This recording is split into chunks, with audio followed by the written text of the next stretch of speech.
నమస్తే అన్న, అందరికీ నమస్కారం. తెలంగాణ మీ అయ్య జాగీర్ అని చెప్పేసి పవన్ కళ్యాణ్ గారు ఆగ్రహం వ్యక్తం చేశారు. తెలంగాణ అద్భుతంగా ఉండాలని కోరుకుంటా తప్ప తనకు మరొక ఆలోచన లేదని పవన్ కళ్యాణ్ గారు స్పష్టం చేశారు. నాకు హైదరాబాదులో ఏం పని అని కొందరు ప్రశ్నిస్తూ ఉన్నారు. మీరెవరయ్యా నన్ను బెదిరించడానికి? తెలంగాణ మీ అయ్య జాగీరా? నాపై దాడులు చేస్తారా? తెలంగాణ కంటే ఆంధ్రాలోనే నాకు బెదిరింపులు ఎక్కువ.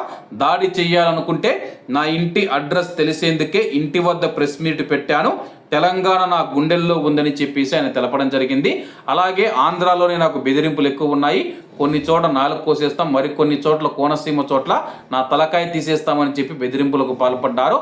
అక్కడే నేను భయపడలేదు. తెలంగాణకు మంచి చేద్దామని వస్తూ ఉన్నాను. తెలంగాణలో జనసేన ఉంటుందని చెప్పేసి, తెలంగాణ మీ అయ్య జాగీరు కాదని చెప్పేసి, తెలంగాణ అందరిదని చెప్పేసి పవన్ కళ్యాణ్ గారు సంచలనమైన ప్రకటన చేశారు. మరి తెలంగాణ ప్రజలు ఏ విధంగా స్పందిస్తారో వేచి చూడాల్సి ఉంది.